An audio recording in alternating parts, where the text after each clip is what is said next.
직장인 익명 온라인 커뮤니티, 아마 회사나 직장을 다니시는 분들이면 많은 분들이 아실 텐데요. 블라인드라고 합니다. 블라인드에 올라온 글이 무리를 빚어서 한국토지주택공사, LH 등이 사과한 일을 계기로 다른 기업에서도 블라인드 경계 분위기가 나타나고 있다고 합니다.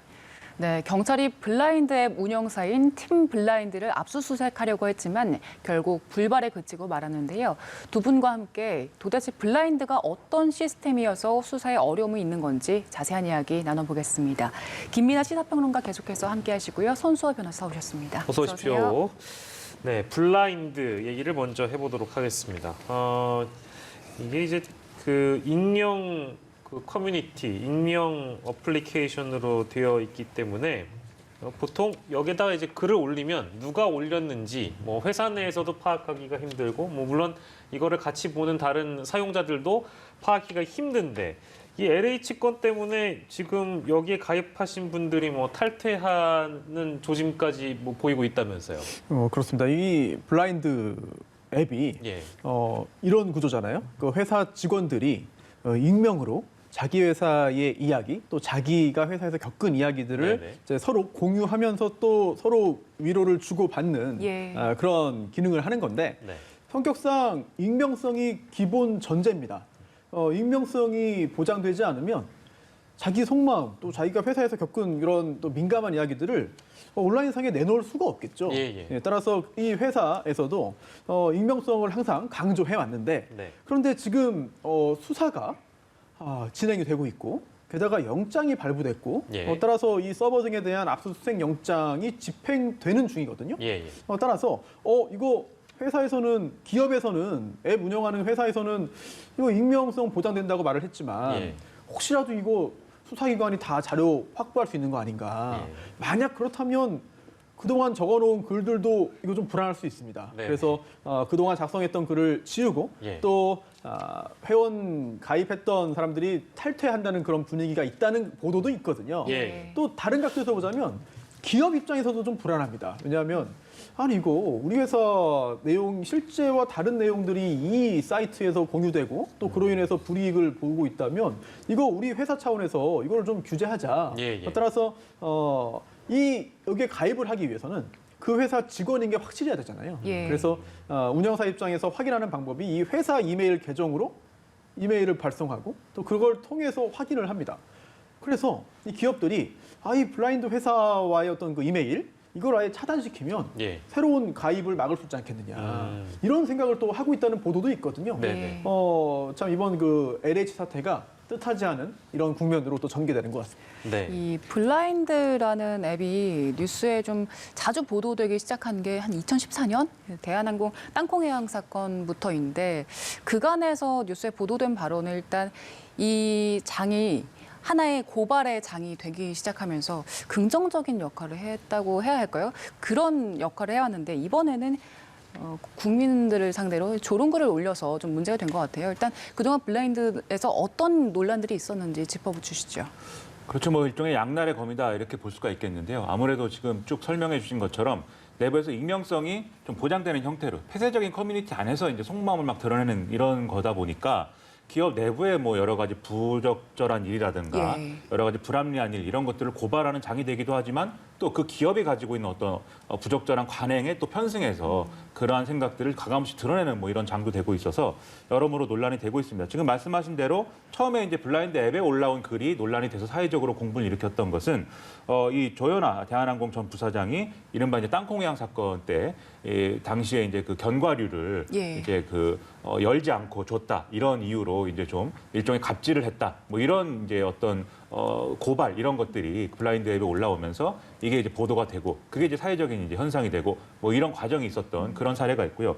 그 외에도 예를 들면은 이제 박삼구 금호아시아나그룹 전 회장의 여승문 성추행 의혹 이런 사례도 있었는데 이것은 이제 박삼구 전 회장이 이제 그런 어떤 행사나 이런 것들에 가게 되면은 여승무원들 등을 이제 동원을 해서 좀 환영 행사처럼 이렇게 격식을 갖추게 하는데 그 과정에서 어떤 부적절한 신체 접촉이나 이런 것들이 일어날 수가 있고 또 뭐 어떤 허그를 강요한다든지 이런 문제도 있다. 뭐 이런 내용이 이제 블라인드에 올라오면서 그게 이제 이 박상부 전 회장의 사과 이런 것들로 이어지기도 한 그런 사건도 있었습니다. 그래서 이런 사례들은 사실은 이제 기업 내부에 어떤 골마 있는 그런 예. 상처를 드러낸다는 점에서 이제 좀 긍정적인 역할을 했는데 뭐 이번 LH 직원의 어떤 부적절한 글 뭐 내용의 경우에는 사실 그 글이 방금 이제 그 변호사님 말씀해주신 것처럼 실제 직원이 쓴 것이냐에 대한 논란도 있지만 예. 또 다른 방향의 어떤 논란을 또 자초하고 있는 거여서 역시 이게 양날의 검이라는 게 다시 한번 또 확인되고 있는 것이 아닌가 뭐 이런 생각입니다. 네, 뭐 우리의 익명성 얘기하다 보면 뭐 순기능도 있지만 부작용도 있다. 뭐 이제 이런 맥락에서의 지적은 뭐 유사한 것 같긴 한데요.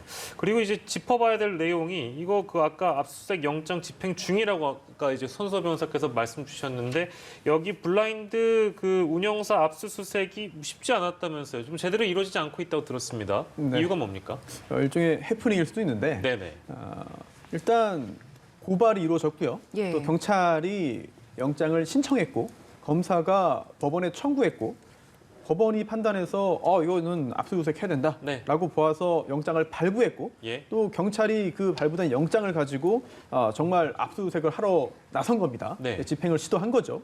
하지만 결과적으로는 뭐 실패했어요. 왜냐하면 주소가 달랐기 때문입니다. 주소가 달랐어요. 즉 압수수색이라고 하는 게 가서 수색을 하고 또 압수를 해오는 거거든요. 네네. 그럼 중요한 거는 그 장소가 특정됩니다. 특정될 수밖에 없습니다. 네. 특정되어야만 하고. 네. 그런데 그 영장에 기재되어 있는 장소에 갔더니 정말 회사가 없다는 거죠. 그래서 예. 찾아 나서고 예. 여러 가지 혼란이 발생했고 경우에 따라서는 다시 청구해서 발부받아야 될 가능성까지도 언론에 보도가 됐는데 예. 법인도 그 등기사항 전부 증명서가 있습니다. 등기부 등본이 있는 거죠. 예. 그 보면은 사무소가 어디인지가 이제 기재가 되어 있는데 네. 막상 거기를 가보니까 없다는 거예요. 실제 사무소는 다른 곳에 있다. 예. 그래서 이제 허탕을 쳤다는 상황인데, 예. 근데 이거는 사실 다시 어디 있는지 확인을 해서 영장을 청구하고 받아서 집행을 하면 되긴 합니다. 네. 그런데 더 중요한 건 사실 그 뒤에 있어요. 그 전에 있습니다. 예. 도대체 무슨 범죄로 영장을 신청했고 청구했고 발부받았는가? 예. 법원은 도대체 어떤 범죄로 압수수색 영장을 발부해 준 것인가? 네. 이 부분은 법조계 내에서도 지금 상당히 좀 논란이 있습니다. 즉, 그 내용 자체가 상당히 부적절하죠. 예. 그리고 많은 국민들이 이제 분노했고, 뭐 저를 포함한 거의 대부분의 사람들이 다 비난을 했고, 네. 이거 참 어떻게 지금 상황에 저런 말을 하느냐, 또는 저건 진짜 직원이 아닐 수 있겠다라는 예. 생각도 했는데 그 내용의 어떤 부적절함과 또 비난 가능성, 부도덕함을 별개로, 예. 그거와는 별개로 도대체 어떤 범죄인가? 또 LH가 고발을 했는데 명예훼손과 모욕이라고 했어요. 예. 그러면서 그 중에 하나가 또 국민에 대한 모욕과 명예훼손이라고 했거든요. 예. 이게 과연 범죄로 볼 수 있는가라는 점에 대해서는 굉장히 회의적입니다. 네. 물론 업무방해 부분은 조금 나눠서 보긴 해야 될 것 같아요. 실제 직원이 저렇게 글을 써가지고 업무가 방해됐다. 근데 업무방해죄는 위계 또는 위력이어야 돼요. 예. 그런데 저 글 쓴 게 과연 위계인가? 위력인가? 예. 저는 그렇게 판단될 가능성은 높지 않다고 보거든요. 네. 따라서 실제 직원이 아닌데도 직원인 척 거짓말해서 예. LH 업무를 방해했다면 예. 어찌 억지로라도 법리 구성은 가능해 보입니다. 네. 그런데 그렇다면 영장을 발부받기 위해서는 그렇게 볼 만한 가능성이라도 좀 얘기를 해줘야 되거든요. 네. 그런데 과연 어떤 소명 자료가 있었을까? 그래서 굉장히 궁금하고 예.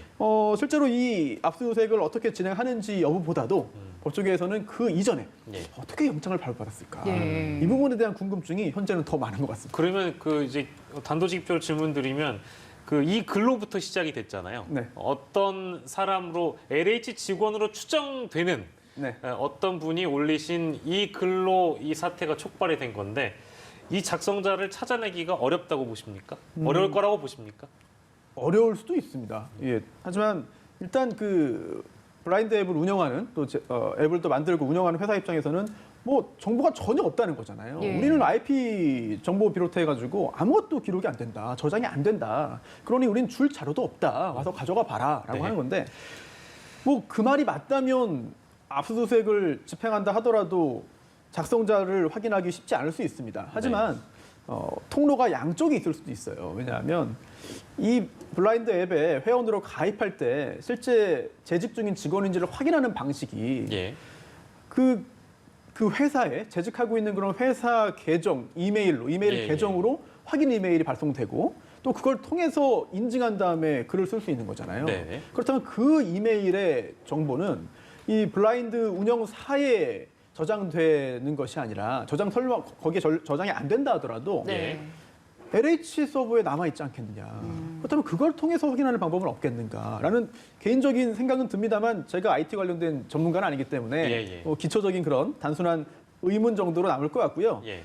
그래서 이 회사 입장에서도 지금 정말 극과 극의 상황에 처한 것 같아요. 예. 네. 만약에 정말 이렇게 국가기관이 공권력을 동원해서 강제 수사까지 했는데도 누구인지 밝혀내지 못한다면 예. 네. 정말 익명성에 대한 국가 공인이거든요.